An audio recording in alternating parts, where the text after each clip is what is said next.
ஹாய்ங்க, அனைவருக்கும் வணக்கம். திவ்யா டீச்சிங் சென்டர்ல இருந்து நான் உங்கள் திவ்யலட்சுமி. இப்ப நம்ம டே 8 கொண்டான பழமொழி 400 பாத்திரலாம். சரிங்களா? 15ம் 16ம் பாத்திரலாங்க. இன்னுமே எல்லாரும் பட்டாசு வெடிச்சுட்டு தான் இருக்காங்க. ஓகேங்களா? டிஸ்டர்பா இருந்தா மன்னிச்சுக்கோங்க. ஓகே. இப்போ பாத்தீங்கன்னா நாங்க கோயிலுக்கு போக வேண்டியிருக்கு. அதனாலதான் நான் சீக்கிரமா வீடியோஸ்ல அப்லோட் பண்ணிட்டு இருக்கேன். சோ இன்னைக்கு நைட்டு லைவ் நடக்காது. ஓகேங்களா? இன்னைக்கு நைட் மட்டும் இல்லைங்க, இந்த வாரம் லைவ் இல்லைங்க. நெக்ஸ்ட் வீக்ல இருந்து லைவ் ஸ்டார்ட் பண்ணிக்கலாம். சரிங்களா? ஏன்னா நான் வீட்ல எங்க வீட்ல இருந்துன்னா உங்களுக்கு லைவ் போட்டுருவேன். நான் எங்க மாமியார் வீட்டுக்கு போறதுனால போட முடியாதுங்க. ஏன்னா நாங்க குலதெய்வ கோயிலுக்கு போறதுனால லைவ் எல்லாம் கேன்சல் தான். ஓகேங்களா? சோ நீங்க வீட்ல என்னங்க இன்னும் 2 நாள் தானங்க. நான் ஏன்னா ஆல்ரெடி போன வாரம் எல்லாமே நல்லாவே உங்களுக்கு எடுத்து கொடுத்துருக்கிறேன். இந்த 2 வாரம் மட்டும் அட்ஜஸ்ட் பண்ணிட்டு படிங்க.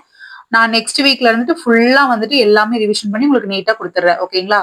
ஓகேங்க. இப்ப டே 8க்கு என்னெல்லாம் படிக்கணும்னு சொல்லிடுறேன். ஓகேங்க. 15வது பாத்திரலாங்களா? பயன் நோக்கி செய்வது உதவியாகாது. பயன் நோக்கி செய்வது உதவியாகாது.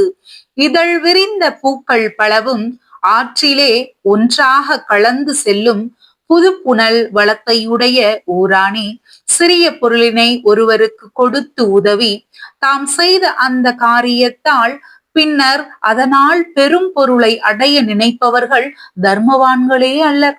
அவர்கள் விரும்பப்படும் ஐரையாகிய சிறிய மீனை தூண்டிலே கோதுவிட்டு பெரிய மீனாகிய வராலை பிடிக்கின்றவர்களை போன்றவரே ஆவர். இதுலயே உங்களுக்கு லைட்டா புரிஞ்சிருக்கு இல்லைங்களா? சிறிய பொருள் கொடுத்து செய்த வினையால் பெரிய பொருள் கருதுவாரே. விரிபு விராம் புனலூர வேண்டு ஐரை விட்டு வரால் வாங்குபவர். வரியாருக்கு ஒன்று ஈவதே ஈகை, பிறவெல்லாம் குறியெதிர்ப்பை நீரது உடைத்து என்ற குறளின் கருத்தினை கொண்டது இச்செயுள். ஈகையால் இன்மையிற் கைமாறையோ மறுமையில் இன்பத்தையோ பெறலாம் என கருதாது அதனை கடமையாக கருதி செய்க என்பது கருத்து. ஐரை விட்டு வரால் வாங்குபவர் என்பது பழமொழி. இப்போ இது நார்மலா இதுல என்ன சொல்ல வந்திருக்காங்கன்னு உங்களுக்கு ஆல்ரெடி லைட்டா புரிஞ்சிருக்கும். பயன் நோக்கி யாருக்கும் எந்த ஹெல்ப்பும் பண்ணாதீங்க. புரியுதுங்களா? இப்போதைக்கு நம்மளால என்ன முடியுதோ அதை பண்ணிட்டு இவன் தருவானா தரமாட்டானா அப்படிங்கிற கூடிய அந்த மைண்ட் செட்டப்ல இல்லாம நீங்க அவங்களுக்கு ஒரு ஹெல்ப் பண்ணணும்னு முடிவு பண்ணிட்டீங்கன்னா பண்ணிட்டு அதை விட்டுருங்க அப்படிங்கிறாங்க. ஓகேங்களா? இதழ் விரிந்த பூக்கள் பலவும் ஆற்றிலே ஒன்றாக கலந்து செல்லும் புதுப்புணல் வளத்தையுடைய ஊரானே சிறிய பொருளை ஒருவருக்கு கொடுத்து உதவி அதன் மூலம் பின்னர் பெரிய பொருளை அடைய நினைப்பவர்கள் தர்மவான்கள் அல்லர். இப்ப நம்ம சொந்தக்காரங்களுக்கே எப்படின்னா அதாவது ஒரு பவுன் நகை பண்றோம் அப்படின்னா இன்னொரு 20 வருஷம் கழிச்சு சரி இப்ப நம்ம நகை போடுறோம், அவன் அப்புறம் ஒரு 20 இயர்ஸ்க்கு அப்புறம் அவ சம்பாதிச்சு நம்மளுக்கு ஒரு 4-5 பவுனா போட்டுற மாட்டான், நம்ம பையன் தானே அப்படிங்கிற மாதிரி. புரியுதுங்களா? ஐரை எனப்படும் சிறிய மீனை தூண்டிலே கோதுவிட்டு பெரிய மீனாகிய வரால் மீனை பிடிக்கின்றவர்களை போன்றவர்கள் ஆவர். சரிங்களா? அதுதாங்க. இப்போ ஒருத்தர் திருக்குறள்ல பழமொழி எப்படி மேம் வரும் அதை நடத்துங்கன்னு கேட்டிருந்தீங்க இல்லைங்க, அதுக்குதான் ஒரு திருக்குறள் எடுத்துட்டு வந்திருக்கேன் பாருங்க. வரியாருக்கு ஒன்று ஈவதே ஈகை, பிறவெல்லாம் குறியெதிர்ப்பை நீரது உடைத்து. அப்ப இதுவும் அந்த பழமொழியும் உங்களுக்கு ரெண்டுமே ஒரே மாதிரி இருக்குங்களா?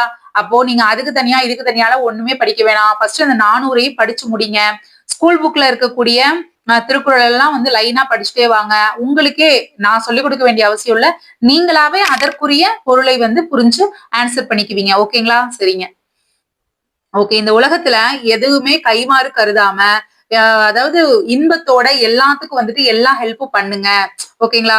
அது ஒரு கடமையாக கருதி நீங்க செய்யுங்க. புரியுதுங்களா? திரும்ப கிடைக்கும் அப்படிங்கக்கூடிய அந்த மனநிலையில இருந்து வெளியில ஹெல்ப் பண்ணுங்க. ஈகைன்னா என்னங்க? எல்லாத்துக்கும் ஹெல்ப் பண்றது. ஓகேங்களா? ஓகே.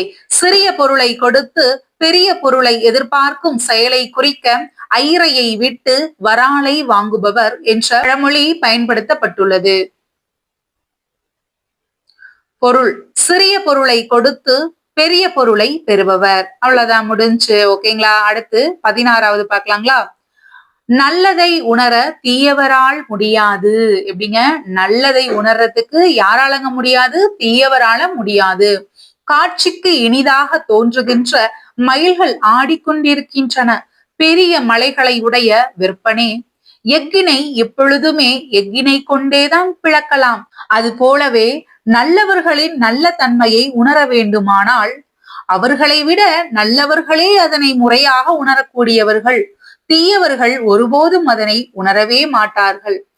நல்லார் நலத்தை உணரின் அவரினும் நல்லார் உணர்ப பிறர் உணரார் நல்ல மயிலாடு மாமயிலை வெற்ப மற்ற என்றும் அயிலாலே போல்ப அயில். வைரத்தை கொண்டுதான் வைரத்தை அறுக்க வேண்டும் என்று வழங்கும் பழமொழியையும் நினைக்க. அதாவது இது ஒரு பழமொழின்னு சொல்லியிருக்கிறாங்க. நல்ல தன்மை இல்லாதவர் கண்ணுக்கு நல்லவரும் தீயவராகவே தோன்றுவர் என்பது கூறி இங்க என்ன சொல்ல வராங்கன்னு பாத்தீங்கன்னா, நல்ல தன்மை இல்லாதவர் கண்ணுக்கு, அதாவது நல்ல தன்மை, அதாவது இது நல்லது அப்படின்னு புரிஞ்சுக்க கூடிய அந்த மனசு இல்லாதவருடைய கண்ணுக்கு நல்லவங்க கூட நல்லவரும் தீயவராகவே தோன்றுவர் என்பது கூறி நல்ல தன்மை உடையவராவதன் சிறப்பு வற்புறுத்தப்பட்டது. ஓகேங்களா? அப்போ மனசளவுல உனக்கு எந்த விஷயமும் உன் கண்ணுக்கு எதுவுமே நல்லதாவே தெரியறதுல, அப்புறம் உனக்கு நல்லது கூடி கெட்டதான் தெரியும். இப்ப என்ன பண்றது உன்னையெல்லாம் வச்சுக்கிட்டு அப்படிம்பாங்க தெரியுங்களா? அதுதான் இங்க சொல்லியிருக்கிறாங்க. நல்ல தன்மை உடையவராவதன் சிறப்பு வற்புறுத்தப்பட்டது. அயிலாலே போல்ப அயில் என்பது பழமொழி. நல்லதை உணர தீயவரால் முடியாது. நல்லொழுக்கம் கொண்டவர்களின் நற்பண்புகளை அவர்களை விட சிறந்த நல்லொழுக்கம் கொண்டவர்களாலேயே முழுமையாக புரிந்து கொள்ள முடியும். புரியுதுங்களா? அப்போ நல்ல ஒழுக்கம் ஒரு மனுஷங்கிட்ட இருக்கு அப்படின்னா அவருடைய நற்பண்புகளை புரிஞ்சுக்கிறதுக்கு அவரை விட சிறந்த நல்லொழுக்கம் கொண்டவரால மட்டும்தான் முழுமையா புரிஞ்சுக்க முடியும் அப்படிங்கிறாங்க. தீய எண்ணம் கொண்டவர்களால் ஒருபோதும் நல்லவர்களின் குணங்களை உணர்ந்து கொள்ள முடியாது. புரியுதுங்களா? ஓகே. அந்த பாடலோட பொருள் தான் மறுபடியும் கொடுத்திருக்கிறேன். நீங்க ஏன்னா இப்பவே நீங்க மைண்ட்ல நிப்பாட்டிடணும். அதுக்காக தான் நான் உங்களுக்கு ரிப்பீட் மோட்ல சொல்லிக்கிட்டே இருக்கிறேன். சரிங்களாங்க? காட்சிக்கு இனிதாக தோன்றுகின்ற மயில்கள் ஆடிக்கொண்டிருக்கின்றன. பெரிய மலைகளை உடைய விற்பனை, பார்வைக்கு இனிமையான மயில்கள் ஆடும் பெரிய மலைகளை கொண்ட தலைவனே அப்படின்னு சொல்றாங்க. எப்படி ஒரு இரும்பாலதான் பிளக்க முடியுமோ அதே போலதான் ஒரு நல்லவங்களாலதான் இன்னொரு நற்பண்பு நிறைந்தவர்களை கண்டுகொள்ள முடியும். தீயவர்களால ஒருபோதும் இப்ப நான் பாடம் எடுக்கிறேன் அப்படின்னா இந்த பாடத்தோட அருமை புரிந்தவர்களால மட்டும்தான் ஓகே கொஸ்டின்ஸ் இந்த மாதிரிலாம் வருது, இனி இதை விட கடினமா கேட்கதான் வாய்ப்புகள் இருக்கு. அப்போ புணர்ச்சி விதிகளை நம்ம கண்டிப்பா படிச்சு வச்சுக்கணும். எக்ஸ்ட்ரா நம்ம டிகிரி ஸ்டாண்டர்ட் லெவல்ல படிச்சு வச்சுக்கணும் அப்படின்னு நான் சொல்றேன். அப்படின்னா நீங்களும் அதை புரிஞ்சு ஆமா கரெக்ட் தான் நம்ம படிச்சு வச்சுக்கலாம். இப்போ ஒரு கேள்வி 2 கேள்வி கேட்கறவங்க சப்போஸ் ஒரு 10 கேள்வி 20 கேள்வி கேட்டு வச்சுட்டாங்கன்னா அப்ப என்ன பண்ணுவீங்க? அப்ப உட்காந்து மறுபடியும் புலம்பு போறீங்களா? என்ன பண்ண போறீங்க? உங்க வாழ்க்கை தானே வீணா போகும். ஆமாதானங்க? அப்போ முன்னக்கூட்டியே ஒருத்தவங்க சொல்றாங்க நடத்தி தராங்கன்னா அதை யூஸ் பண்ணிக்கோங்க. மறுபடியும் போய் உட்காந்து புலம்ப வேண்டிய அவசியம் கிடையாது இல்லைங்களா? புரியுதுங்களா உங்களுக்கு? நான் சொல்றது புரியும்னு நினைக்கிறேன். அப்போ நான் ஒரு நல்ல விஷயம் சொல்றேன் அப்படின்னா ஓகே புணர்ச்சி படிக்க சொல்றேன்னா இது ஏன் மேம் படிக்கணும், தொல்காப்பியம்ல எதுக்கு படிக்கணும் அப்படின்னு கேக்குறீங்க. நீங்க நன்னூல்னாலும் தொல்காப்பியம்னாலும் எதுவோ ஒரு விதியை நீங்க படிச்சு வச்சுக்கோங்க. இந்த விதிதான் அந்த விதிதான் அப்படின்லாம் கிடையாது. எல்லாமே கிட்டத்தட்ட ஏன்னா தொல்காப்பியத்துல இருந்துதான் நன்னூலே தோன்றிருக்கு. ஆமாதானங்க? இதனோட அடிப்படையில தான் அதே இது பண்ணியிருக்கிறாங்க. அப்படி இருக்கும்போது நான் உங்களுக்கு என்ன பேஸோ அதை எடுத்து கொடுத்துட்டு இருக்கேன். இது தெரிஞ்சாலே ஆட்டோமேட்டிக்கா உங்களால பிரித்தெழுது சேர்த்தெழுதுகளை எவ்வளவு கடினமான கொஸ்டின் கேட்டாலும் உங்களால ஆன்சர் பண்ண முடியும். அப்பதான் இனி வரக்கூடிய எக்ஸாம்ல உங்களால பாஸ் பண்ண முடியும். இது என்னோட கணிப்பு. நான் கொஸ்டின் பேப்பரை பார்த்த அளவுக்கு அவ்வளவுதான். மறுபடியும் அதே தான் கொடுத்துருப்பாங்க. இப்போ ஒருத்தவங்க ஓகே இவங்க சொல்றாங்கன்னா அது நம்ம நல்லதுக்கு தான் சொல்லி தெரிஞ்சு படிச்சுக்கிறவங்கன்னா ஓகே, இவங்க என்னத்த நடத்துறாங்க நம்ம என்னத்த போய் படிச்சுக்கிட்டு அப்படின்னு நினைக்கிறவங்க ஓகே நீங்க படிக்க வேணாம். ஓகேங்களா? சரிங்க சரிங்க எல்லாரும் நல்லா படிங்க. நெக்ஸ்ட் வீடியோ வந்துட்டே இருக்கு. ஏன்னா நான் ஊருக்கு போறதுக்கு முன்னாடி உங்களுக்கு எல்லாமே எடுத்து கொடுத்துடணுங்கிறதுக்காக தான் ஸ்பீடா ஒவ்வொரு வீடியோ போட்டுட்டு இருக்கேன். எல்லாரும் நல்லா படிங்க. குரூப் 4 ரிசல்ட் வந்துச்சுன்னு சொன்னாங்க. ஓகே நல்லா மார்க் எடுத்தவங்க ஓகே ஒர்க்குக்கு போயிருவாங்க. மத்தவங்க ஒன்னும் ஃபீல் பண்ணாதீங்க.